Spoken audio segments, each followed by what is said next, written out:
ఒక ఆయనకి గుండెలో నొప్పి వచ్చి డాక్టర్ దగ్గరికి వెళ్తే ఆయన అన్నాడు, I'm the doctor for above neck, you go to another doctor who is below neck అని. సో నెక్కి అబౌవ్ కొంతమంది డాక్టర్స్, నెక్ బిలో కొంతమంది డాక్టర్స్. మళ్ళీ దీంట్లో మళ్ళీ విభేదాలు. సో కన్ను డాక్టరు ముక్కుకి రొంపు వస్తే మందు ఇవ్వడు ఆయన. ఆయనకి రొంపు వస్తే ఏ మందు వేసుకోవాలని ఫోన్ చేసి కనుక్కుంటాడు ఇంకో డాక్టర్ని, ఎందుకంటే కన్ను మాత్రమే ఆయన చూస్తుంది. సో ఈ విధంగా స్పెషలైజేషన్స్ ఉన్నాయి అంటే ఎంత విస్తారమైనటువంటి విభాగము, విభేదము, వికల్పములు ఈ దేహమునందు ఉన్నాయో చూడండి. ఇంత విభేదములతో కూడిన మానవ దేహము ఫ్రమ్ ఏ సింగిల్ సెల్ నుంచి వస్తుంది. సింగిల్ సెల్ అంటే ఒక మేల్ సెల్, ఫిమేల్ సెల్ కలిసి ఒక చిన్న ఒక సింగిల్ థిక్ మెంబ్రేన్ ఉన్నటువంటి ఒక సింగిల్ సెల్ అవుతుంది. దాని నుంచి వస్తుంది ఈ హోల్ థింగ్. తర్వాత ఈ విభాగమునకు కావలసిన జెనెటిక్ కోడ్ అంతా కూడా ఆ సెల్లులో ఉంటుంది. కాబట్టి 2 పాయింట్స్. నెంబర్ 1, సృష్టికి పూర్వము ఉన్నది ఏకము, అదే ఆ ఏకమే అనేకమైంది. అది మీరు గమనించాలి. ఏకము అనేకమైంది, దీంట్లో మహిమలో ఏం లేవు. ఆ బీజం నుంచే మొత్తం అంతా వచ్చింది, అంటూ మహిమ ఏమీ లేదు. It's a process, A methodology is involved. అది అర్థం చేసుకోవాలి మనం. ఒక రకంగా చూస్తే మహిమే. బీజాన్ని అలా పారేస్తే దాని నుంచి అంత చెట్టు వచ్చిందంటే మరి అది కూడా మహిమే, ఒక విభూతే. ఆ రకంగా మీరు విభూతిగా భావన చేసి ఈశ్వరుడికి దండం పెట్టడం వరకు బాగానే ఉంది. కానీ ఒక బీజము ఆ చెట్టు ఎలా అయింది మీరు తెలుసుకోవాలి అంటే ప్లాంట్ ఫిజియాలజీ చదివితే తెలుస్తుంది మీకు. ఏదో కొంత భాగం మీకే తెలుస్తూ ఉంటుంది. ఇంకొంచెం లోతు తెలియాలంటే సైన్స్ చదివితే తెలుస్తుంది. It is possible. కాబట్టి 2 పాయింట్స్ అగైన్ ఐస్తే ఏకమేవ కారణం, దానికే సచ్చిత్ కారణము. సచ్చిత్ కారణం అనడంలో చాలా విశిష్టమైన మీనింగ్ ఉన్నది, నేను చెప్తాను. సదేకమేవ, అదే చిత్, నెంబర్ 1. నెంబర్ 2, దాని యందు ఇంతటి భేదానికి కావలసినటువంటి జెనెటిక్ కోడ్, జెనెటిక్ అనే మాట తీసేయండి, కోడ్ ఉన్నది. జెనెటిక్ అంటే పురుష దేహానికి సంబంధించి జెనెటిక్ అని అంటాము. అదర్వైజ్ సృష్టి కోడ్ దాని యందు ఉన్నది. ఆ మాట బీజస్యాంతరివాంకురో జగదిదం ప్రాంగ్నిర్వికల్పం. ఇప్పుడు ఒక ప్రశ్న వస్తుంది, అంతటి ఏకమైన సద్వస్తువు నుండి ఇంతటి భేదము ఎక్కడి నుంచి వచ్చింది? ఈ భేదమునకు ఆరిజిన్ ఏమిటి అని చెప్పాల్సి వస్తుంది. ఇప్పుడు మనం ఏమంటున్నామంటే సృష్టికి పూర్వము ఏమున్నదో ఇప్పుడు అదే ఉన్నది, భవిష్యత్తులో కూడా అదే ఉండబోతుంది అని చెప్తున్నాము. ఇప్పుడు నెక్లెస్ చేశారు. నెక్లెస్ ఎక్కడి నుంచి వచ్చింది? బంగారం నుంచి వచ్చింది. అంటే నెక్లెస్ యొక్క సృష్టికి పూర్వంలో ఏముంది? బంగారం ఉన్నది. ఇప్పుడేముంది? ఇప్పుడు ఇంకోటి ఏదోనా ఉందా? ఇప్పుడు బంగారమే ఉందండి. ఆ నెక్లెస్ చెరిపించేశారు, ఇప్పుడేముంది? నెక్లెస్ నశించిపోయింది, ఇంకేం లేదనా? మళ్ళీ బంగారమే ఉన్నది. కాబట్టి సృష్టికి పూర్వం ఏముంది? సచ్చిదానంద పరమాత్మ. ఇప్పుడేమున్నది? ఇప్పుడు సచ్చిదానంద పరమాత్మయే. మరైతే సృష్టి ప్రళయం అయిపోయినప్పుడు ఏముంటుంది? అప్పుడు సచ్చిదానంద పరమాత్మయే. కాబట్టి గీతలో 10వ అధ్యాయంలో భగవానుడు అంటాడు, అహం ఆదిశ్చ భూతానాం మధ్యంచ అంత ఏవచ అని అంటాడు. భూతములకు ఆది మధ్య అంతములు నేనే. అంటే ఏమైందనమాట? ఒక సిద్ధాంతం ఒకటి ఉంది, చాలా ఈజీ సిద్ధాంతమే, కష్టమేం కాదు. ఆదా వంతేచ ఎన్నాస్తి వర్తమానేచ తత్తథ. గౌడపాదులు అంటారు, ఆదిలో అంతంలో ఏది లేదో అది వర్తమానంలో కూడా ఉన్నట్లు కనబడ్డమే కానీ లేని మాట వాస్తవము. ఆదిలో అంతంలో ఏది ఉందో వర్తమానంలో మరోటి కనబడ్డా అదే ఉన్నట్టు లెక్క. నెక్లెస్ ఉంది, నెక్లెస్ ఆదిలో లేదు, అంతంలో లేదు, వర్తమానంలో ఉంది. అంటే నెక్లెస్ ఉన్నట్టు కాదు. ఉన్నట్టు కాకపోవడం ఏంటంటే కనబడుతోంది కదా, దాన్నే మిథ్యా అని నేను మీకు నిర్వచనం చేశాను. అదేవిధంగా సృష్టికి పూర్వమునందు ఈ జగత్తు ఉందా? లేదు. ఈ జగత్తు ఎక్కడి నుంచి వచ్చింది? సచ్చిత్ నుంచి వచ్చింది. ప్రళయంలో మళ్ళీ ఎక్కడికి పోతుంది? సచ్చిత్లోకి వెళ్ళిపోతుంది. యతో వా ఇమాని భూతాని జాయంతే ఏన జాతాని జీవంతి యత్ ప్రయంత్యభిసంవిశంతి. దాని పేరే బ్రహ్మ. తద్బ్రహ్మ తద్విజిజ్ఞాసస్వ. దాన్ని తెలుసుకునే ప్రయత్నం చెయ్యి. కాబట్టి అంటే అర్థం ఏమిటి? ఇప్పుడు జగద్రూపంగా కనపడుతున్నా ఏ క్షణంలో నీకు జగద్రూపంగా భాషిస్తోందో, అంటే ఎలాగా ఏ క్షణంలో నెక్లెస్లా భాషిస్తోందో ఆ క్షణంలో కూడా అది బంగారమే అన్నట్లు ఈ క్షణంలో జగద్రూపంగా భాషిస్తున్నా అది పరమాత్మయే, సచ్చిదాత్మయే. ఎందుకంటే అహం ఆదిశ్చ భూతానాం మధ్య అంత ఏవచ. అహం నేనే. అహం అంటే పరమాత్మయే. కాబట్టి ఆది మధ్యాంతముల యందు ఒకే తత్వము అలా అనుస్యూతంగా ఉంటుంది. కుండ పుట్టింది అంటే మట్టి నశించే కుండ పుట్టిందా? ఆ కుండలోకి మట్టి అనుస్యూతంగా ఉన్నది. అనుస్యూతం అంటే పెర్మియేట్స్. కుండ పగిలిపోయింది అంటే మట్టి నశించిపోయిందా? మట్టి ఎక్కడికి పోలేదు, మట్టి మట్టిలాగానే ఉంది. కుండ నశించింది అంటే మరి పుట్టింది ఏమిటి, నశించింది ఏమిటి? దాన్ని మనం వ్యాఖ్యానం చేయాల్సి ఉంటుంది. ఎందుకంటే బంగారం బంగారంలాగే ఉంది. ఏదో ఒకటి పుట్టిందంటారా, పుట్టలేదంటారా? ఏదో ఒకటి పుట్టకపోతే కంసాలి వాడికి మజూరీ ఇవ్వటం ఎందుకు? ఏదో ఒకటి పుట్టింది, ఆ పుట్టింది నశించింది. మరి పుట్టింది ఏమిటో మీరే చెప్పండి. నెక్లెస్ పుట్టింది. ఓ నెక్లెస్ పుట్టిందా అంటే పుట్టింది ఏమిటో చెప్పమంటే మీ నోట్లోంచి వచ్చింది. ఆ పుట్టింది ఏమిటో మీ నోట్లోంచి వచ్చింది. అక్కడేమీ లేదు, అక్కడ ఉన్నది బంగారమే. నోట్లోంచి వచ్చింది ఏది పుట్టిందో. వాచారంభణం, పుట్టిందాన్ని వర్ణించటము నోటితో ప్రారంభం అవుతుంది. బాహ్య వస్తువులో మార్పు లేదు. బాహ్యంలో బంగారమే ఉందండి, బంగారం తప్ప మరేం లేదు. బాహ్యంలో బంగారమే ఉన్నది. కానీ మీరు దానికి ఒక వర్ణన ఒకటి చేశారు. ఏమని? నెక్లెస్ అని వర్ణన చేశారు. వాచారంభణం వికార. అదే బంగారపు ముద్దో బిస్కట్టో మీరు పెడితే నెక్లెస్ అని మీరు అనరు. ఆ బంగారము బిస్కట్ని దానికి ఒక రూపాన్ని జోడించడం చేత, వికారము అంటే రూపము, ఒక రూపాన్ని తగిలించటం చేత, రూపం వచ్చిట్లా చేయటం చేత మీరేమో వాచారంభణం నెక్లెస్ అని వర్ణించారు. వాచారంభణం వికార నామధేయం. మీరు నెక్లెస్ అన్నారు కదా అని, ఓ పేరు పెట్టారు కదా అని, ఒక్కొక్క భాషలో ఒక్కొక్క పేరు పెట్టి మీరు వ్యవహారం చేస్తున్నారు కదా అని నెక్లెస్ అనే ఒక కొత్త తత్వం అయిపోద్ది. అది అప్పుడు బంగారమే, ఇప్పుడు బంగారమే, ఎప్పటికీ బంగారమే. అది తూకం వేస్తే బంగారం తూకం వేస్తారు కానీ నెక్లెస్ నేను తూకం వేరు కాదండి. మేము నెక్లెస్ అంటున్నాం కదా, అది కాబట్టి నెక్లెస్ అనేది ఒకటి ఉంది అంటే ఓరి వెర్రివాడ, నామధేయం. నామ మాత్ర ఏవా, మాత్ర అనే అర్థంలో ధేయ ప్రత్యయం వస్తుంది. అది పేరు మాత్రమే, ఉడికే పేరురా. ఒక భార్యకి భర్తకి సంతానం కలగలేదు, ఇంకా భవిష్యత్తులో కలుగుతారు. సంతానం కలిగితే ఏం పేరు పెట్టాలి అంటే వాళ్ళు శివభక్తులు, సోమలింగము అని పేరు పెడదామని నిర్ణయించుకున్నారు. ఏడా సోమలింగం? ఇంకా కలగాలి, కలిగిన తర్వాత వస్తుంది పేరు. మరి ఇప్పుడు what is the status of Somalingam now? పేరు మాత్రమే. It's only a name. So what is the status of necklace? Necklace status ఏమిటి? It's a name and it's a form, ఒక రూపము, నామము. కాబట్టి ఇప్పుడు ఇక్కడ రెండు అంశాలు ఉన్నాయి. ఒకటి బంగారము, రెండు నెక్లెస్. నెక్లెస్ అనేది నామరూపాత్మకము, ఉన్నది, అస్థి. అదేమిటి? బంగారము. అస్తిత్వం బంగారము యొక్క సొత్తు. నెక్లెస్ ఏమిటి? నామరూపములు. నామరూపే మిథ్య. మిథ్య అంటే నామరూపములు అని అర్థం, ఏమీ లేకపోవడం అని కాదు అర్థం. కాబట్టి నామరూపే మిథ్య. అదేవిధంగా సదేక ఏవ సౌమ్యేదమగ్ర ఆసీత్. సృష్టికి పూర్వము ఒకే సత్ చిత్ పరమాత్మ ఉండెను. ఇప్పుడు కూడా ఆ పరమాత్మే ఉన్నాడు. నెక్లెస్కి పూర్వం బంగారం ఉండెను అంటే ఇప్పుడు బంగారం లేదని కాదు, ఇప్పుడు బంగారమే ఉన్నది. కానీ ఇప్పుడు నామరూప యాడెడ్. దీన్నే వాల్యూ ఎడిషన్ అంటారు. దీన్ని value addition argument. Please remember, value addition argument. Coimbatore ఆర్గ్యుమెంటుల్లో ఇదో ఆర్గ్యుమెంటు. వాల్యూ, నేను కోయంబత్తూరు నుంచి పట్టుకొచ్చాయి ఆర్గ్యుమెంట్. ఎలాగంటే కోయంబత్తూరులో ఒకప్పుడు ఇక్కడి నుంచి ఆంధ్రప్రదేశ్ నుంచి వెళ్ళినటువంటి కొన్ని కుటుంబాలు, నాయుడు కుటుంబాలు, అక్కడ వ్యవసాయం ల్యాండ్ కొనుక్కుని వ్యవసాయం చేసేవారు. వ్యవసాయం ఏం చేసేవారు? పత్తి పండించేవారు. ఎందుకంటే అక్కడ కొంత మెట్ట భూమి, సో పత్తి పండించేవారు. అలాగా వాళ్ళు అక్కడ స్టెబిలైజ్ అయ్యి సంపన్నులు అవుతూ వచ్చారు. పత్తి పండించిన తర్వాత కొంతకాలానికి వాళ్ళకి ఏమనిపించిందంటే, పత్తి పంట స్టెబిలైజ్ అయింది కదా, ఈ పత్తి అమ్ముతుంటే మనకేం లాభం, మనకి రా మెటీరియల్ అమ్మటంలో నష్టం, లాభం తక్కువ వస్తుంది. దీనిని యార్న్ చేసాము, యార్నా లేకపోతే కార్డ్ కింద చేసి, అంటే దాంట్లో ఉన్నటువంటి ఆ మాలిన్యాన్నంతని తీసేసి రిఫైన్ చేసి అమ్ముదాము, రిఫైన్డ్ కాటన్ చేసి అమ్ముదాము. కాటన్ కాకుండా రిఫైన్డ్ కాటన్. ఇప్పుడు కాటన్ని రిఫైన్ చేస్తే ముందున్న కాటనే తర్వాత ఉంటుంది, కొత్త కాటన్ ఏమీ రాదు. సేమ్ సబ్జెక్ట్, సేమ్ వస్తువు ఈజ్ కంటిన్యూయింగ్. కానీ వాల్యూ ఎడిషన్ అంటే మీకు తెలుసు కదా, వాల్యూ ఈజ్ యాడెడ్. సో వాళ్ళు రిఫైన్డ్ కాటన్ అమ్మడం ప్రారంభించారు.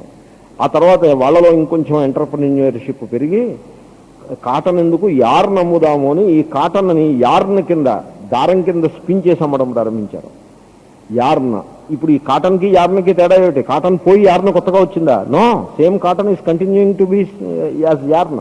సబ్స్టెన్స్లో మార్పు ఏం లేదు, కానీ పేరు కొత్తది వచ్చింది.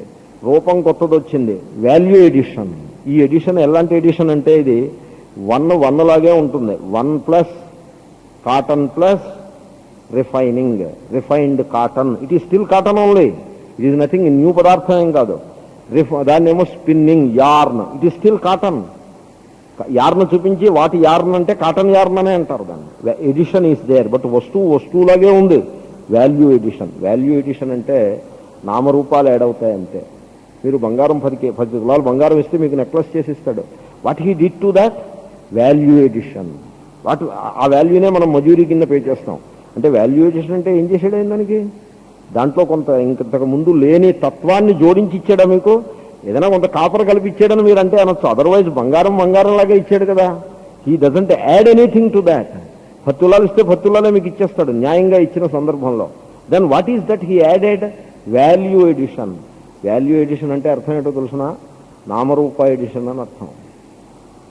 అంటే అర్థం ఏంటో, నామరూప ఎడిషన్ అంటే అర్థం ఏంటో తెలుసిన? మిథ్యా ఎడిషన్ అని అర్థం. That is it. మిథ్యా అనేది కొంచెం మీరు అలవాటు చేసుకుంటే మంచిది. మిథ్య అంటే ఏదో కొంపలు అంటుకుపోతాయని ఏం బెంగ పెట్టుకోవద్దు. మన జగత్తు, మన బ్యాంకు అకౌంట్లు, మన భార్య పిల్లలు, ఇల్లు వాకిలి, లేకపోతే సాధువుకైతే భిక్ష, పుస్తకాలు, ఇవన్నీ ఎక్కడున్నవన్నీ అక్కడే ఉంటాయి. మన విభూతి, మన నామం అవి అక్కడే ఉంటాయి. మిథ్య అంటే వీటన్నింటినీ తీసేస్తుందని అనుకోద్దు. It adds. Value addition. Mithya is not such a horrible word. Everything will remain in place. కుండలాలు ఉంటే కుండలాలు పోతాయేమో అని బెంగ పెట్టుకోకూడదు. కుండలాలు అలాగే ఉంటాయి. So value addition. యార్న్ వచ్చింది. యార్న్ని ఆ తర్వాత క్లాత్ కింద చేసి అమ్మటం ప్రారంభించారు. ఆ ఫ్యామిలీస్ యొక్క హిస్టరీ చూస్తే ఆశ్చర్యం వేస్తుంది. ఈ రోజునే biggest spinning mills in the country కోయంబత్తూరులో ఉన్నాయి. వాళ్ళ ఫ్యామిలీస్ అందరూ మా వేదాంతులు వాళ్ళు. మా దగ్గర వాళ్ళందరూ మా దగ్గర పాఠం చదువుకునే వాళ్ళే. స్వామీజీ దగ్గర, నా దగ్గర, ఇంకా ఇతరుల దగ్గర కూడా. సో వాళ్ళకి తెలుసు వాల్యూ ఎడిషన్ అంటే ఏమిటో. సో ఈ జగత్తు it is a value addition. మరి ఉన్న తత్వం ఏమిటి? బ్రహ్మయే. అహమాదిశ్చ భూతానాం మధ్య అంత ఏవచ, శ్రీకృష్ణుని వచనము. కాబట్టి ఇప్పుడు సర్వం కల్విదం బ్రహ్మ అన్నలో ఏమైనా అభ్యంతరం ఉందా? ఏమీ అభ్యంతరం లేదు. సర్వం కల్విదం బ్రహ్మ, అంతా బ్రహ్మే. అయితే మరి ఏమిటండి ఇక్కడ బ్రహ్మ కొంచెం అందంగా ఉంది, ఇక్కడ బ్రహ్మ అందవిహీనంగా ఉంది, ఇక్కడ బాగుంది అక్కడ బాగులేదు. అయా బాగుండడం బాగులేదు ఇవన్నీ మీ మనస్సు యొక్క ప్రాజెక్షన్స్. వికారో నామధేయం. సత్యం మాత్రం ఈ భేదమంతా సత్యం అనుకున్నారు. మృత్తికేత్యేవ సత్యం. ఉపనిషత్తు, ఛాందోగ్యోపనిషత్తు. కుండలు, మూకుళ్ళు ఇవన్నీ చూపించి రకరకాల అందమైన కుండలు. ఈ కుండలు కూడా ఎంత విచిత్రం అంటే, ఒక ఆయన కుండ ఒకటి కొనుక్కొచ్చి భద్రంగా డ్రాయింగ్ రూమ్లో పెట్టుకున్నారు. ఎందుకండి ఈ కుండ ఎక్కడ పెట్టారంటే అది అలంకారం అండి అన్నారు. కుండ మామూలుగా నీళ్లు తెచ్చుకుందుకు ఉపయోగిస్తారని నేను అనుకున్నా, కానీ అలంకారంగా కూడా ఉపయోగపడుతుందని నాకు తెలియదు. సో ఇట్స్ ఈ value addition can be manifold. ఎన్ని రకాలుగానైనా ఉండొచ్చు వాల్యూ ఎడిషన్. బేసికల్గా మట్టి మాత్రమే. సత్య వస్తువు ఏమిటి? మృత్తికేత్యేవ సత్యం. మనము భేదాన్ని లెక్క పెట్టట్లేదు, తత్వాన్ని, సత్యాన్ని లెక్క పెడుతున్నాం. కుండలు ఎన్ని ఉన్నాయండి? 100 కుండలు ఉన్నాయి. లెక్క పెట్టండి ఎన్నో. 1, 2, 3, 4, 5. ఎన్ని కుండలు ఉన్నాయి? ఇన్ని కుండలు ఉన్నాయి. మీరు కుండలని కాదండి, మట్టిని లెక్క పెట్టండి. ఇది మట్టి. ఇది రెండో కుండ చూపించి ఇదేమిటిది? మట్టే కదా. మట్టి అంటే ఇప్పుడు ఎన్ని మట్టులు అయ్యాయి అక్కడికి? ఒకటే మట్టి అండి. 2 మట్టినే, ఒకటే మట్టి. మూడో కుండ చూపించి ఇప్పుడు లెక్కెట్టండి, అదేమిటి? ఒకటే. 2000 మూసి పనే లేదు. 100 కుండల దగ్గరికి వెళ్ళేప్పటికీ 100 కుండలు లెక్క పెట్టినా 1000 మూడవనక్కర్లేదు. మృత్తికేత్యేవ సత్యం. కాబట్టి ఈ ఆవేమిటి? బ్రహ్మ. ఆ కారేమిటి? బ్రహ్మ. ఆ మనిషి ఏమిటి? బ్రహ్మ. సూర్యుడేమిటి? బ్రహ్మ. చంద్రుడేమిటి? బ్రహ్మ. మీరు ఎంత లెక్క పెట్టినా బ్రహ్మ అనే దాంట్లో మార్పు ఏం రాదు. సర్వం ఖల్విదం బ్రహ్మ. అంటే మీరు ఏమనుకుంటున్నారంటే, అంటే ఏమనుకోకూడదంటే, నెక్లెస్ని బంగారంగా గ్రహించటానికి నెక్లెస్ని కొట్టేసి ముద్ద చేసేసి పౌడర్ చేసేసి కరిగించేసి దాన్ని నాశనం చేసేస్తే అప్పుడు బంగారంగా గ్రహించనక్కర్లేదు. నెక్లెస్గా ఉండగానే బంగారంగా గ్రహించవచ్చు. కాబట్టి మనము నిరాకరించవలసినది మనస్సులో ధారణను నిరాకరించాలి, కానీ బయట వస్తువుని మీరేం నిరాకరించనక్కర్లేదు. సర్వం కల్విదం బ్రహ్మ అంటే అయ్యో ఇదంతా ఏమైపోతుందో అనే బెంగం పెట్టుకోనక్కర్లేదు. అదంతా అలాగే ఉంటుంది. దాని ఎందుండే భేద దృష్టిని నిరాకరిస్తాము. తాడు చూసి పావనుకున్నారు. ఇప్పుడు ఆ తాడులోంచి పాము పోవాలంటే కర్ర పుచ్చుకుని దాన్ని కొట్టేసి తరివేస్తే పోతుందా? అది తాడులో ఉన్న పాము అలాగే పోదు. అది తాడు, పాము లేదు అని తెలుసుకుంటే చాలు. ఘటంలో మృత్తు తెలుసుకోవాలి. ఘటం ఘటం అనుకుంటున్నారు, మృత్తు తెలుసుకోవాలి అంటే ఏం చేయాలి? ఆ ఘటాన్ని పగలగొట్టేసి పిండి చేసేసి మళ్ళీ నీళ్లతో ముద్ద చేసి మీ ముందు పెట్టాలా? అక్కర్లేదు. ఘటం ఘటంగా అట్టేపెట్టి అది మృత్తు అని తెలుసుకుంటే చాలు. అలాగే జగత్తులో ఉండే భేదము ఇదంతా కూడా వాల్యూ ఎడిషన్. అది విభూతి, అది ఒక మహిమ, ఈశ్వరుని యొక్క విభూతి. అది దాన్ని ఆ రకంగా దర్శించి మనం ఆనందించవచ్చు. కాటన్ చూస్తే ఆనందం కలగకపోవచ్చు, కానీ చక్కటి వస్త్రాన్ని చూస్తే ఆనందం కలుగుతుంది. కాటన్ కట్టుకుందుకు పనికిరాదు, వస్త్రం కట్టుకుందుకు పనికొస్తుంది. దీనే అర్థక్రియాకారిత్వం అంటారు. ద్వైతులు ఇచ్చేటువంటి ప్రధానమైన ఆర్గ్యుమెంట్ ఏమిటంటే, ఘటాన్ని పట్టుకుని మృత్తు మృత్తు అంటున్నాడు రా వీడు, ఘటన లేకపోతే వీడికి నీళ్లు ఎక్కడి నుంచి తాగుతాడు, వీడికి అసలు మంచినీళ్ళు ఇవ్వకండి, ఇదో ఆర్గ్యుమెంటు. లేకపోతే ఘటం మిథ్య అంటున్నాడు కదా, ఆ ఘటం పట్టుకుని వీడి నెత్తి మీద కొట్టండి, మిథ్యతో కొడితే దెబ్బ తగలదు, ఇదో ఆర్గ్యుమెంటు. ఇవన్నీ ఆర్గ్యుమెంట్స్, ఘట ఆర్గ్యుమెంట్స్. ఐ టెల్ యూ, ఈ ఆర్గ్యుమెంట్స్ అన్నిటికీ కలిపి ఒక పేరుంది. అదేమిటంటే అర్థక్రియాకారిత్వం. అంటే ఉపయోగకరమైన పని జరుగుతోంది. మట్టి ముద్ద ఉందనుకోండి, దానివల్ల ఉపయోగకరమైన పని జరగదు. గోల్డ్ బిస్కెట్ ఉందనుకోండి, మెళ్ళో వేసుకుందుకు పనికిరాదు, కానీ నెక్లెస్ మెళ్ళో వేసుకోవచ్చు, ఘటము నీళ్లు తెచ్చుకోవచ్చు. దాన్ని పట్టుకుని వీడు మిథ్య అంటున్నాడు, చూసారా వీడు అని ద్వైతుల యొక్క ఆర్గ్యుమెంట్, అర్థక్రియాకారిత్వం. దాని మీద శంకరులు ఏమన్నారంటే, ఓరి వెర్రివాడ, మిథ్య మాత్రమే అర్థక్రియాకారిత్వానికి ఉపయోగపడుతుంది, వస్తువు నీకు అర్థక్రియాకారిత్వానికి ఉపయోగపడదు. ఏ ఆర్గ్యుమెంట్ నువ్వు చెప్పి సత్యత్వాన్ని స్థాపిద్దాం అనుకుంటున్నావో ఆ ఆర్గ్యుమెంట్ సత్యత్వాన్ని స్థాపించదు, అది మిథ్యాత్వాన్నే స్థాపిస్తుంది. ఇప్పుడు సాలగ్రామశిల తీసుకుని విష్ణువు అని మనం పూజ చేస్తాం అంటే అర్థం ఏమిటి? అక్కడ విష్ణువుని అధ్యాస చేసి, శాస్త్రము యొక్క అధ్యాస, ఇది అధ్యాస అంటే సూపర్ ఇంపోజిషన్, శాస్త్రమే అధ్యాస చేయమని చెప్తుంది. దీని యందు నీవు విష్ణువుని ఆరోపించి ఆ తర్వాత షోడశోపచారాలు అర్పించు. ఈ ఆరోపము శాస్త్రము అనుగ్రహించినటువంటి ఆరోపము. ఈ ఆరోపణ లేనిదే విష్ణువుకు పూజ చేయటం కుదరదు. ఎందుకంటే విష్ణు అంటే సర్వవ్యాపకుడు, is pervading the entire universe and also beyond. కాబట్టి అటువంటి సర్వవ్యాపకమైనటువంటి విష్ణువుకి పూజ చెయ్యాలి అంటే ఆరోపణ చేయందే పూజ చేయటం కుదరదు. ఆరోపణ చేశారు. విష్ణు అంటే ఈ శాలగ్రామ శిల మాత్రమేనా? ఆ శిల అదే విష్ణువు, అదేనా విష్ణువు అని ప్రశ్నిస్తే అది విష్ణువు కాదండి, అది విష్ణువు ఆరోపింపబడేటువంటి ప్రతీక. దీన్నే ప్రతీకోపాసన అంటారు. ఒక అల్పమునందు అధికమును ఆరోపించి మనం ఉపాసన చేస్తాము. కాబట్టి ఉపాసన చేస్తున్నది శిలని కాదు, విష్ణువును ఉపాసన చేస్తున్నారు. కాబట్టి ఇక్కడ అర్థక్రియాకారిత్వము అనేది ఆరోపం వల్ల సిద్ధించిందా, ఆరోపణ లేకుండా సిద్ధించిందా? కాబట్టి మీకు పూజ సిద్ధిస్తోంది అంటే ఆరోపణ చేయక తప్పదు. అలాగే ఆభరణం సిద్ధించాలి అంటే బంగారమునందు నెక్లెసత్వాన్ని ఆరోపించక తప్పదు. ఆరోపించారు కాబట్టి ప్రయోజనం సిద్ధించింది కాబట్టి అది సత్యమవుతుందంటే మాత్రం కుదరదు. తత్వం ఒక్కటే. కాబట్టి అర్థక్రియాకారిత్వము సత్యాన్ని నిర్ధారించదు, అది మిథ్యాత్వాన్ని నిర్ధారిస్తుంది. అదొక ఆర్గ్యుమెంట్ కానే కాదు అసలు. దాన్ని అసలు లెక్క చేయాల్సిన పనే లేదు, త్రోసిపుచ్చటమే. కనుక సర్వం ఖల్విదం బ్రహ్మ, బ్రహ్మ తప్ప ఈ జగత్తులో మరి ఏదీ లేదు. మరి నా మాట ఏమిటండి? What about me? ఎందుకంటే ఎంత శాస్త్రం చెప్పినా నన్ను మీరు లెక్కలోకి చేసుకోవాలి కదా. వాట్ అబౌట్ మీ అంటే వాట్ ఆర్ యూ?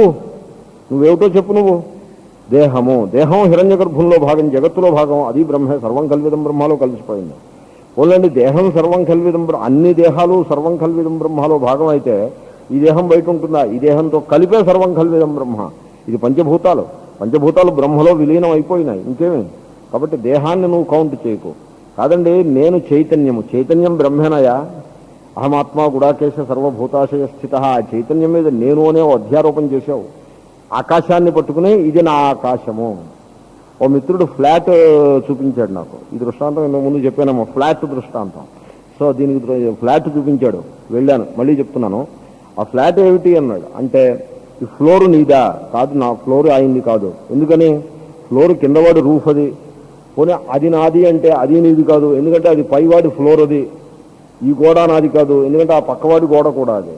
మరి ఏమిటి నాది? ఈ ఆకాశము నాది. అంటే ఆకాశం నీదేమిటయా? ఆకాశం నీది ఎలా అవుతుంది? ఏదైనా కేకును కోసినట్టుగా ఆకాశాన్ని కోసి పెట్టుకుంటారా ఏమీ? ఆకాశం అలా కొయ్యబడదు. సముద్రంలో ఒక చెరువులో నీళ్లు బిందులో తెచ్చుకుని ఇవి నావి అనడానికి వీలుంది. ఎందుకంటే నీళ్లు సావయవ పదార్థము, దాన్ని నాది అనొచ్చు. ఆకాశాన్ని నాదన్నా అక్కడ కుదురుతుంది. ఆకాశం నిరవయవం, దాన్ని కోసి నాదనడానికి వీల్లేదు. అంటే అతను అన్నాడు, మరైతే ఈ ఫ్లాట్ గురించి ఏమిటో చెప్పండి అన్నాడు. అంటే నేను అన్నాను, ఈ ఫ్లాట్ యందు నాది అనే ఒక అభిమానం పెట్టుకుని నీవిక్కడ చిరకాలం పిల్లా పాపలతో సుఖంగా జీవించు అంతే. అంతవరకు అభ్యంతరం లేదు. అర్థక్రియాకారిత్వం దానికే అభ్యంతరం లేదు. యు పొజెస్ దిస్ ఆకాశ, but never think that I own this ఆకాశ. నోబడి ఓన్స్ ఆకాశ. ఆకాశ ఇది ఈశ్వరుని యొక్క శరీరం. ఆకాశ శరీరం బ్రహ్మ, నోబడి ఓన్స్ ఆకాశ. అలాగే మరి ఓనర్షిప్ లేకపోతే మాకు పని అవ్వదంటే పని ఎందుకు? ఇప్పుడు నాకు కారు లేదు, కానీ నేను కారులోనే ప్రయాణం చేస్తాను mostly. So I need not own A car, somebody else will own the car. ఆకాశం పరమేశ్వరుడిది, దాన్ని మేము పనికి వాడుకుంటాము. పనికి వాడుకున్నంత మాత్రాన వేరే తత్వం అయిపోదు. కాబట్టి arthakriyakaritvam is not an argument at all. సర్వం కల్విదం బ్రహ్మ. అంతా బాగానే ఉంది. ఈ డైరెక్షన్లో జగత్తును తీసుకెళ్లి బ్రహ్మలో కూర్చోబెట్టారు.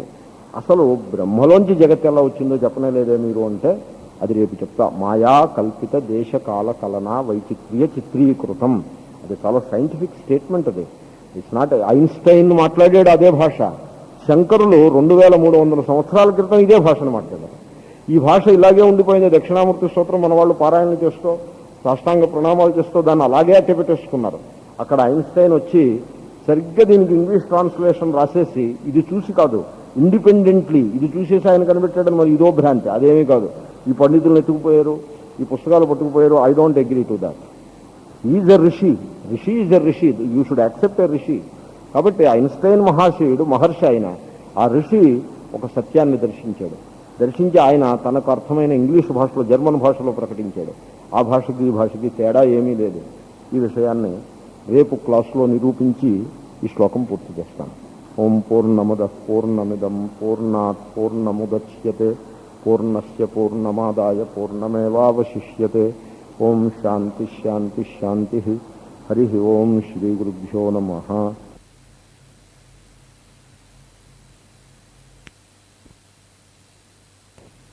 హరి ఓం. గణానాం త్వా గణపతిగుం హవామహే కవిం కవీనాముపమశ్రవస్తమం జ్యేష్ఠరాజం బ్రహ్మణాం బ్రహ్మణస్పత ఆనశృణ్వన్నోతిభిः సేదసాదనం. శ్రీమహాగణాధిపతయే నమః. శృతిస్మృతిపురాణానామాలయం కరుణాలయం నమామి భగవత్పాదం శంకరం లోకశంకరం. సదాశివసమారంభాం శంకరాచార్యమధ్యమాం అస్మదాచార్యపర్యంతాం వందే గురుపరంపరాం. శారదా శారదాంభోజవదనా వదనాంబుజే సర్వదా సర్వదాస్మాకం సన్నిధిః సన్నిధిం క్రియాత్. రెండవ శ్లోకం ఒకసారి అందాము. బీజస్యాంతరివాంకురో జగదిదం ప్రాణిర్వికల్పం పునః మాయాకల్పితదేశకాల కలనా వైచిత్ర్య చిత్రీకృతం. మాయావీవ విజృంభయత్యపి మహాయోగీ వయస్వేచ్ఛయా. తస్మై శ్రీ గురుమూర్తయే నమ. ఇదం శ్రీ దక్షిణామూర్తయే. ఈ శ్లోకంలో సృష్టి ప్రక్రియ గురించి మనము నిన్న కొంత పరిశీలన చేశాం. ఈ సృష్టి ప్రక్రియను అసలు ఎందుకు పరిశీలించటము అనే ఒక ప్రశ్న ఒకటి ఉన్నది. దేనికోసం? దేనికైనా ఒక ప్రయోజనం ఉండాలి కదా. ఈ ప్రశ్న సైంటిస్ట్స్ని అడిగితే వాళ్ళు దానికి సమాధానం చెప్పరు. ఎందుకంటే వాళ్ళకు ఒక దృష్టికోణం ఉంది. అదేమిటంటే జ్ఞానము కొరకే. రీసెర్చ్ ఎందుకు చేస్తున్నాం అంటే రీసెర్చ్ కొరకే చేస్తున్నాం. అంటే దీనికి మళ్ళీ ప్రయోజనం ఏమంటో ఇంకేమీ లేదు. తర్వాత ఫండమెంటల్ రీసెర్చ్ అనే ఒకటి ఉంది. ఫండమెంటల్ రీసెర్చ్, అప్లైడ్ రీసెర్చ్ అనే 2 రకాలు ఉన్నాయి. వాళ్ళని అడిగితే, అప్లైడ్ రీసెర్చ్ వాళ్ళని అడిగితే ఏదో ఉన్న జ్ఞానాన్ని లోకానికి ఉపయోగించేటువంటి విధంగా వినియోగించే ప్రయత్నం వాళ్ళు చేస్తారు. దాని పేరే అప్లైడ్ రీసెర్చ్. కానీ ఫండమెంటల్ రీసెర్చ్ వాళ్ళు అంటారు అప్లైడ్ రీసెర్చ్కి కావాల్సిన జ్ఞానము మా దగ్గర నుంచే వస్తుంది, దీని అప్లికేషన్ ఏమిటి అనే విషయం పక్కన పెట్టి మేము జ్ఞానాన్ని అలాగా ఆవిష్కరించుకుంటూ పోతే ఆ అప్లికేషన్స్ వెనకాల నడిచి వస్తాయి, ముందు జ్ఞానం వస్తుంటే వెనకాల నుంచి అవి వస్తాయి అని వాళ్ళు అంటారు. అది సత్యం కూడా, చాలా పెద్ద సత్యం అది, దాంట్లో సందేహం లేదు. కాబట్టి సైంటిస్ట్ ఏమంటారంటే ఈ సృష్టి ఎలా జరిగింది, ఎప్పుడు జరిగింది, ఎందుకు జరిగింది, ఈ బిగ్ బ్యాంగ్ ఇవన్నీ వీటికి సంబంధించినటువంటి విశ్లేషణ వాళ్ళు ఏదైతే చేస్తారో వాళ్ళ పని చాలా ఓపికగా చేస్తూ ఉంటారు. నేను ఒకసారి ఈ ఆస్ట్రోఫిజిక్స్ ల్యాబొరేటరీ చూసినప్పుడు నాకు అనిపించింది యానిషా సర్వభూతానాం తస్యాం జాగ్రత్త సంయమి అనే శ్లోకం గుర్తుకొచ్చింది. ఎందుకంటే పొగలు వాళ్ళకి ఆకాశాన్ని పరిశీలించడానికి అవకాశం ఉండదు. దీన్ని లైట్ పొల్యూషన్ అంటారు. అంటే చుట్టూ బోలంత కాంతి ఉంటుంది, ఈ కాంతి రిఫ్లెక్షన్స్ వచ్చేస్తూ ఉంటాయి. రిఫ్లెక్షన్స్ వస్తే ఆ ఒక సోలార్ బాడీ నుంచి ఒక నక్షత్రం నుంచి వచ్చేటువంటి కాంతి కిరణాలని ఐసోలేటెడ్గా పరిశీలించటము చాలా ఇబ్బంది అవుతుంది. ఉదాహరణకి మన వాళ్ళు ఫోటోగ్రఫీ తీస్తారు, అనేక కండిషన్స్ సాటిస్ఫై అయితే కానీ క్లిక్ అనిపించడం, ఎందుకంటే అన్ని వైపుల నుంచి కాంతి కిరణాలు పర్ఫెక్ట్గా ఉండాలి. So many problems are there. అలాంటిది అంతరిక్షాన్ని పరిశీలించేప్పుడు ఇంకా కండిషన్స్ సాటిస్ఫై అవ్వాలి. తర్వాత అంచేత రాత్రే వాళ్ళు రీసెర్చ్, పొగలో నిద్రపోతూ ఉంటారు ఈ ఆస్ట్రోఫిజిక్స్ వాళ్ళు, వాళ్ళ డ్యూటీ రాత్రి 9ంటికి స్టార్ట్ అవుతుంది. తర్వాత సిటీ మధ్యలో అయితే సిటీ అంతా లైట్స్ వెలుగుతూ ఉంటాయి. ఈ గ్లో ఏం చేస్తుందంటే ఆ టెలిస్కోపిక్ అబ్జర్వేషన్స్కి దానికి గ్లో అడ్డొస్తుంది. ఇది కూడా ఒక హేజ్ కింద తయారవుతుంది. అందుకోసం వాళ్ళు ఏం చేస్తారంటే ఊరికి బయట ఎక్కడ అసలు చుట్టుపక్కల లైట్ అన్నది లేకుండా చీకటిగా ఉండేటువంటి చోటు చూసుకుని అప్పుడు రాత్రి 9:30-10ంటికి మొదలు పెడతారు అబ్జర్వేషన్. తెల్లవారుజామున 6 గంటల దాకా అబ్జర్వేషన్స్ నడుస్తూనే ఉంటాయి. సో యానిషా సర్వభూతానాం తస్యాం జాగ్రత్త సంయమి అన్నదానికి వాళ్ళు దృష్టాంతం.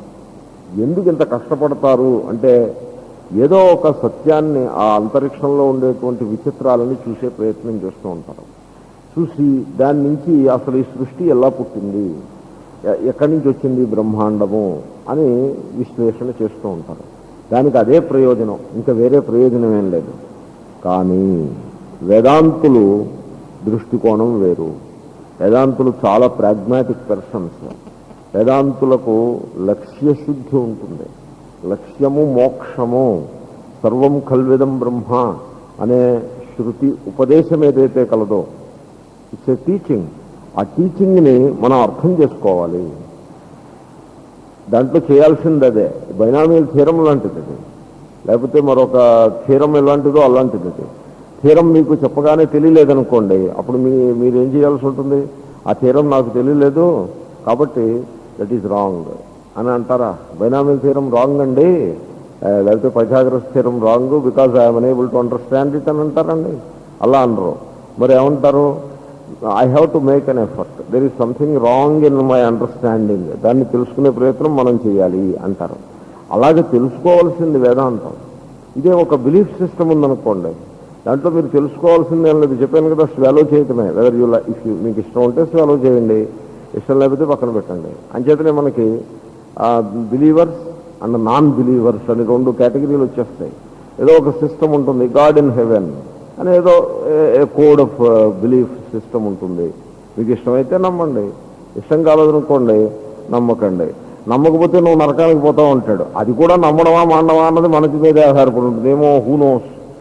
So it is also a belief system only, but Vedanta is not like that. Then we say సర్వం కల్విదం బ్రహ్మ, అది బైనామియల్ థీరం లాంటిది. ఒక మ్యాథమెటిక్స్ స్టూడెంట్కి బైనామియల్ థీరం ఎలాంటిదో ఇది అలాంటిది. మరైతే ఈ బైనామియల్ థీరం స్టేట్మెంట్ ఉంటుంది. ఆ స్టేట్మెంటు ఒక గణితానికి సంబంధించిన సత్యాన్ని బోధించే శబ్ద ప్రమాణము అని అంటారు. ఆ గణిత సత్యం మీకు తెలియాలంటే ఆ వాక్యం చదివి దాన్ని అర్థం చేసుకుంటే తెలుస్తుంది.